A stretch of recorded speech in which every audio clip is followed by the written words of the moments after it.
This is a pineberry plant. So we bought 3 in the fall, and 2 of them didn't make the first week. And then this is the one that made it. And the ones that we'll be planting today are the White Carolina. And I bought 10 bare roots from Hertz, but I got them on Etsy, and I'm not quite certain of the vendor I bought them from. I can put it in the description though. There are white strawberries that are not pineberries, and you want to be careful and make sure that you get the right ones. Both of these pots have had nitrogen fixers. Oh yeah, get your nitrogen fixer shirt from Eric Cider. But both of these pots have had nitrogen fixers growing in them. This one has vetch, and this one had some clover, which I dug yesterday and turned in. And I left its roots in there because it makes the nodules for the nitrogen on the roots. And it had some little yarrows that I left in. And then, of course, we've added kelp meal and vermicompost into both pots. And I've added compost worms into both pots just to let them do their whole thing. I will be adding more nitrogen fixers once I get these planted. So I have some nasturtiums from True Leaf and some buckwheat. Both of these I bought as microgreen seed. They come a little cheaper, but they're not going to be like the fancy nasturtiums. They're kind of the normal ones, which is perfectly okay with me. So the directions on the pineberries, these are my little bare root pineberries. The directions said to trim the roots down to 6 inches with sharp scissors immediately before planting. None of these have roots that are 6 inches long. So our objective then becomes to plant them with the roots going straight, not bent. And with the crowns, the crown wants to be above the soil. If we put the crown down, then it's going to smother it. It'll kill it. So we want to make sure that the crowns stay up above. And be careful in watering. I know one of the 3 I had planted shallow enough, and then when I watered, the soil washed onto it. So be careful in watering too. So I'm supposed to have 10 bare roots in here, so let's see what we have. 1, 2, 3, 4, 5. Good luck to this one. 6, 7, 8, 9, and 10. So we do have 10, but 3 of them are kind of sad. Since we'll be planting in 2 pots and then a little bit in the ground, I'll split the 3 sad ones between, so there's 1 in each area. Get those back into their water.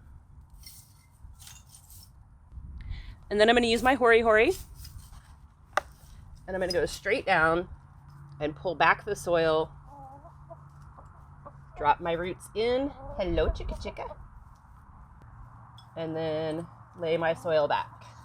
And I'm making sure that crown is well above the soil line. And then I'll just tuck it in. Okay, here's my weak one for this pot. Now in ground, I would plant these much farther apart. But in a pot with limited space, we're going to start like this, and then I'll probably move this to where it can send its runners into the ground, but I do want to keep a lot in a pot. So let's talk about what pineberries need. So just like our strawberries, they're going to need potassium and phosphorus for fruiting and flowering and branching, which is going to help with their runners. That's also going to help their root development, which we really want in here to help them get established.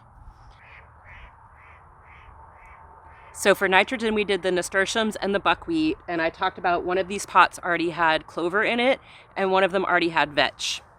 So those are all going to help with our nitrogen. And then for like general nutrition needs, we did the vermicompost. As for sunlight, they're going to want full sun. Now you can see these are going into shade. It's also like, I've lost track of time, 3:30, 4 o'clock, and they're just now going into shade, and they've been in the sun all day. All right, so I put 5 in here. If I put 2 in here, that'll bring this one up to 3, and then I can put 5, 6, 7, 3 down at the tree. Now, while these are getting established, I'm going to check them every day to see if they need water. If they need water every day right now, then that's what I'll do for them. And then typically when I put a new plant, I check to see if it needs water every day for the first week. And then in the second week, we can go down to every other day. And then in the third week, they should be established enough that we can go down to watering with the rest of our garden or with the rest of our potted garden. My potted garden gets water a lot more often than in-grounds because these dry out faster. So it'll depend on where they're planted, but you'll just want to make sure that at the beginning they have enough water to get established, and then they start learning to go without it a little bit. Kind of like weaning them off of continual watering. But at the same time, don't let them get soggy. So I'm going to make my hole, drop it in, and tidy up around it. All right, come down here and see. So we have the crown above the soil. We have the crown above the soil, and then the same on these. Crown is above, above, above, above, and above. All right, let's see which one I picked up first. Nasturtiums. Just gonna poke a couple of seeds in there.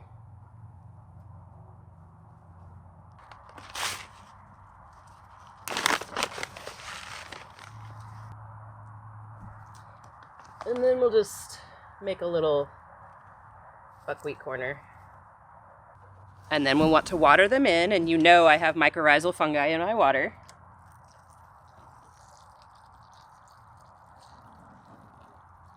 And I'm going to water right at each crown so that I can make sure the water's going to settle there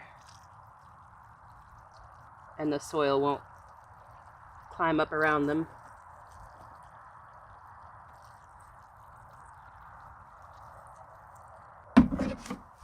Once I have them watered, I'm just going to check the crowns, make sure that they're all still above the soil. And once I've done that, I will meet you down at the apple tree. Okay, so here we are at the Golden Delicious Apple Tree Guild. We got this tree at Stark Brothers last spring. So it's waiting to wake up for the year, as is the other apple tree. And I've already put kelp meal and vermicompost on top of the spots where I plan to plant them. So I'm just gonna place 3 evenly around this tree when I find my hori hori.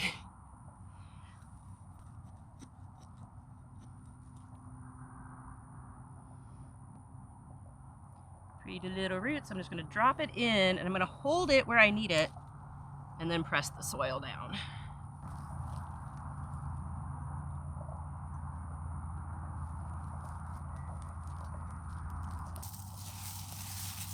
Get all the wood out of the way. I definitely just want to plant into soil, not wood.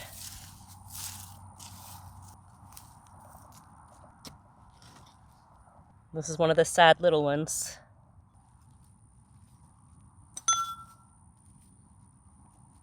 See, I'm just keeping that crown above the soil line.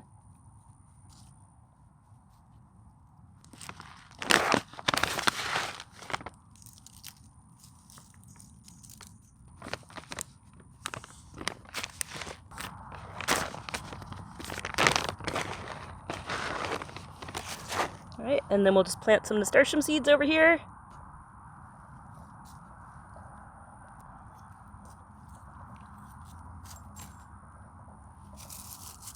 All right, so that's really the basics of planting them. Just make sure that you keep that crown above the soil or it will die. It's not an it might die. If you bury that crown, no more. And again, this is just what I've read. I haven't done it yet. But they say if you grow pineberries with strawberries, eventually you're not going to have any more strawberries. The pineberries are more prolific and they're more aggressive. Pineberries sometimes, often, don't fruit in the first year. That one that was existing in the pot is a second year. So the one should make some food for us this year, but not a whole lot. Pineberries are a little smaller than strawberries. So you can expect if you need,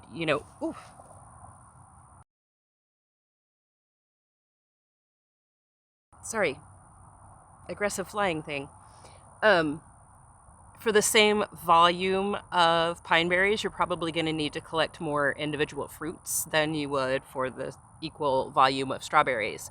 You can pop off the calyx, the little green hat that strawberries and pine berries wear, and then you can freeze your pine berries. So you'll lay them out on a baking sheet with parchment paper or something on top of it, spaced out. Let them get good and frozen that way, 6 hours, and then you can throw them into a bag, and that way you can like stockpile your pine berries if you don't get a whole lot all at once. Got that, winter? That's what I'll be doing for you. Pine berries are everbearing, so they'll start flowering and fruiting in June, and they'll keep going until it gets too cold. Okay, so for ripeness, because we're not going for that nice bright red, so it might be hard to tell. So when they start off, they're kind of a palish green, definitely white, but with a green tint. And then as they mature, they'll go full white. And if they're in full sun and you leave them for a while, then they'll get a little bit of a pink cast to them, and the seeds will get very bright red. They'll also give a little when you squish them. Although if you want to eat them, I would advise not squishing them too hard. Medium squish. And I will bring you back to see more as we grow. All right, so remember to subscribe, like, hit the notification bell if you want to get notifications. If you don't want to get notifications, just hit subscribe and like.